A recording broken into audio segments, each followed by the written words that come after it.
अस्सलामु अलैकुम। बराए मेहरबानी चैनल को लाजमी सब्सक्राइब कीजिएगा।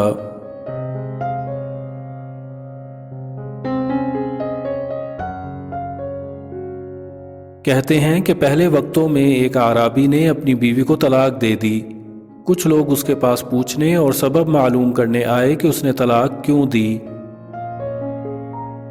आराबी कहने लगा कि वो अभी इद्दत में है, अभी तक वो मेरी बीवी है, मुझे उससे रुजू का हक हासिल है। मैं अगर उसके ऐब तुम्हारे सामने बयान करूं तो रुजू कैसे करूंगा। लोगों ने इंतज़ार किया और इद्दत ख़त्म हो गई और उस शख्स ने रुजू नहीं किया। लोग दोबारा उसके पास आए तो उसने कहा, अगर मैंने अब उसके बारे में कुछ बताया तो ये उसकी शख्सियत मस्क करने के मुतरादिफ होगा और कोई भी उससे शादी नहीं करेगा। लोगों ने इंतज़ार किया हत्ता कि उस औरत की दूसरी जगह शादी हो गई तो लोग फिर उसके पास आए और तलाक का सबब पूछने लगे।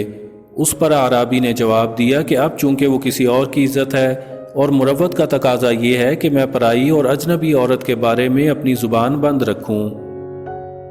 क्या आज के दौर में हैं ऐसे लोग? कहीं बेटे वाले जालिम बन जाते हैं और कहीं बेटियों वाले। बल्कि आज अगर कहीं दोबारा रिश्ता होने लगे तो लोग बेशुमार गलतियां निकाल कर बता देते हैं और तो और तलाक देने के बाद किसी आमिल के पास जाकर उस पर जादू करवा देते हैं कि मैं देखता हूं कौन करता है तुमसे शादी। इसलिए शादियां वहां करें जहां लोग इज्जत का भरम रखना जानते हों। बात अच्छी लगे तो लाइक, शेयर और सब्सक्राइब कीजिए। नीज़ अच्छी बातों पर अमल ज़रूर कीजिए।